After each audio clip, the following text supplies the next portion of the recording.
I think we've waited long enough.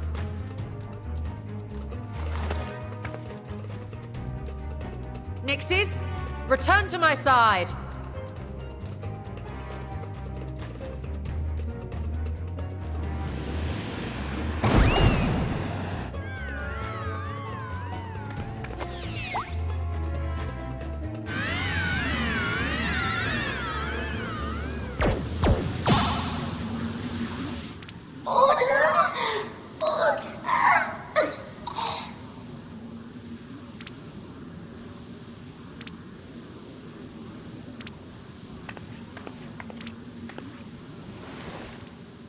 Thank you, little one. You did well.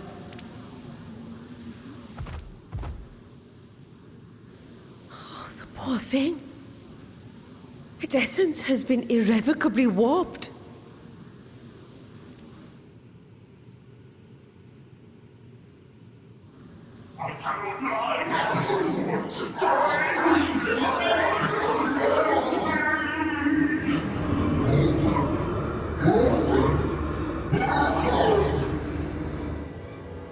We're out of time! I must reseal the Void Gate.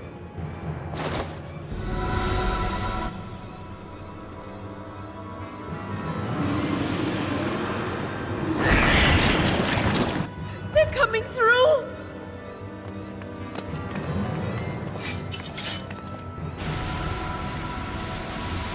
In the name of Alzadal III, I bar this door unto the Void!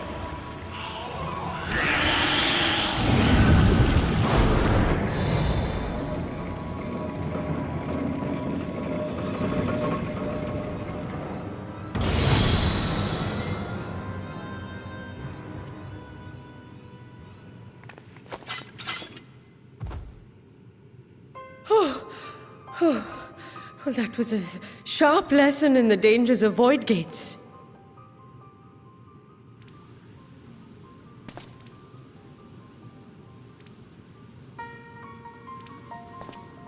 And what of our experiment? I'd say the results speak for themselves.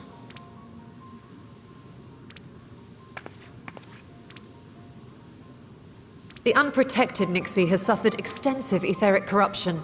As Nidana observed, it's well on its way to becoming a void scent. The one merged with the talisman, however, appears unaffected. I sense no changes to its equilibrium. Rest now, little ones.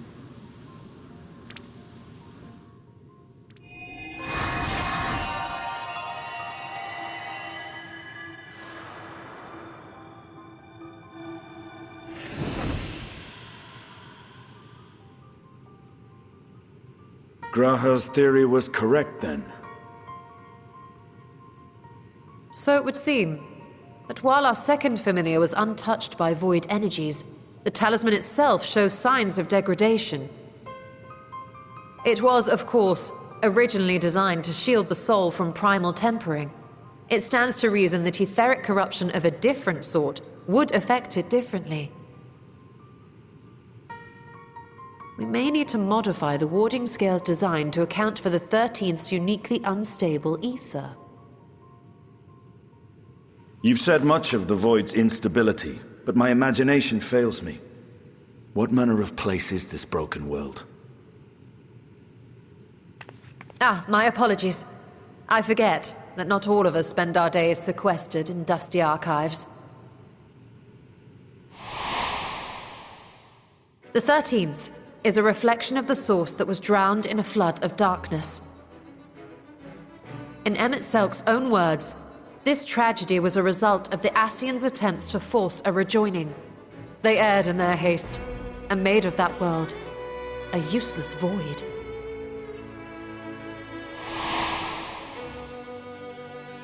You remember Una Kalhai, the unusual child we met during our troubles with the Warring Triad. He explained the fate of the 13th thus.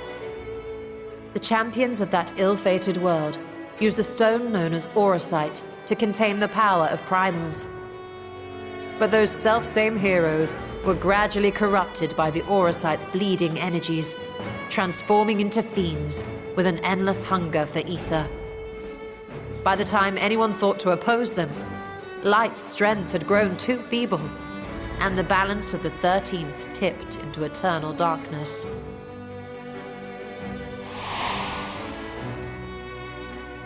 It was Elidibus, as I recall, who rescued Unakalhai's spirit from his final battlefield.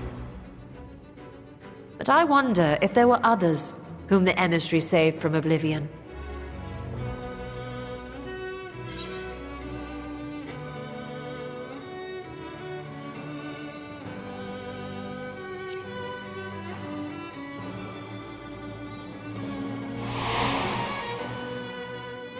The server, Ciela, wasn't it?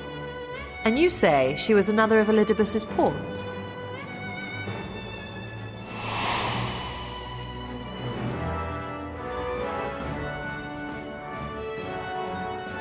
I see. So Ciela, or rather Silva, was beguiled by the same dreams of heroism as Unakalhai. And what of your own experience? Will you tell us of what you observed during Noah's expedition?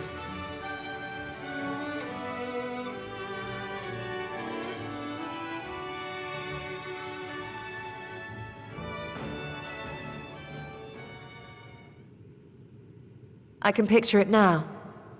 The sunless, Stygian expanse, infested with legions of ether-starved monstrosities.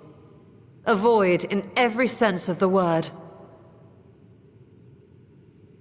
What you have described in such lurid detail is exactly why I hesitate to encourage you.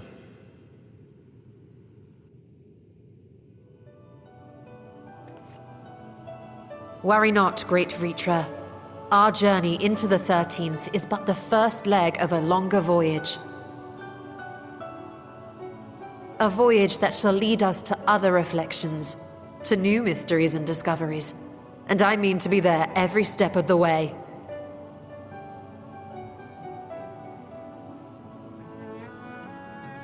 But first, I must focus on refining the warding talisman. Then I can begin work on constructing an artificial Atomos. Or I could, if I had the relevant manuals to hand. Might I be so bold as to request access to the Satrap's family archives?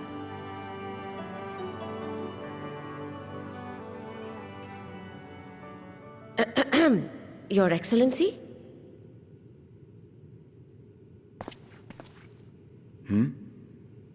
Oh, yes. That can be arranged. I will speak to my officials upon our return.